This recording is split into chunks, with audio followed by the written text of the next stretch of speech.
हरे कृष्ण। आज का प्रसंग बड़े ध्यान से सुनना। स्वार्थ सारे रिश्ते बुला देता है।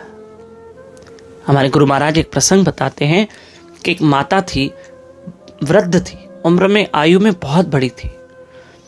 अब 2 बेटे थे, लेकिन पहले तो दोनों बेटे माता को साथ रखने को तैयार नहीं थे। भाई मेरा भी परिवार है, मेरा भी परिवार है, मेरे भी बच्चे हैं, मेरे भी बच्चे हैं। तो माँ ने भी सोचा चलो ठीक है, मैं जैसे तैसे अपना गुजरान कर लूंगी। उसने अपना घर ले लिया और वहीं रहती थी, अपना भजन करती, अपना सिमरन करती और अपनी मिल्कियत अपने दोनों बेटों में बांटती। लेकिन कुछ मिल्कियत बाकी उस मैया के पास, माता जी के पास थी।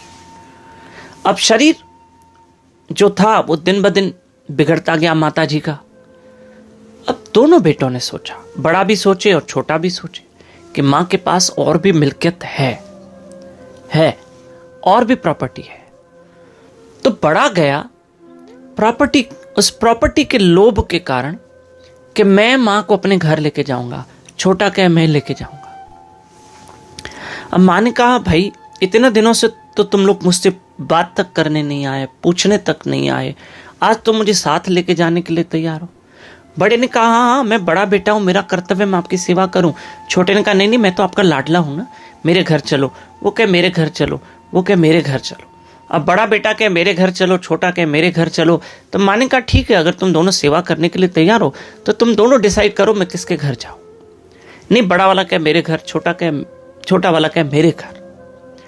पर किसी तरह भी उस माता ने वहीं पर एक अपने वकील को बुलाया। भाई देखो, अब मैं अपने बेटों के यहां जाके रहूंगी, ये मेरा छोटा बेटा है, ये मेरा बड़ा बेटा है, मैं इनके यहां जाके रहती हूं। और सुनो, मेरी वसीयत तो बन गई है ना। वकील ने कहा हाँ, आपकी जो बची हुई प्रॉपर्टी है मैंने उसकी विल कर दी, वसीयत कर दी। तो दोनों भाइयों ने कहा हमारी माँ ने कुछ वसीयत बनाई है? बोला हाँ। क्या बनाया, क्या लिखा वसीयत में? बोला इनके हाथ में भी जो भी प्रॉपर्टी है, घर है, कैश है, जो भी है, उसने सब अनाथ आश्रम और वृद्धाश्रमों में बांट दी है कि मेरी मृत्यु के बाद सब दान धर्म में लगने वाला है। ये सुन के दोनों बेटों के पैरों से जमीन निकल गई। अब बड़ा वाला छोटे को कहे तू माता को लेके जा, छोटा वाला बड़े को कहे तू मैया की सेवा कर, और वो कहे तू सेवा कर, वो कहे तू सेवा कर। अब कोई सेवा करने को तैयार नहीं है। स्वार्थ रिश्ते भुला देता है, इसलिए ये स्वार्थ अच्छी चीज नहीं है।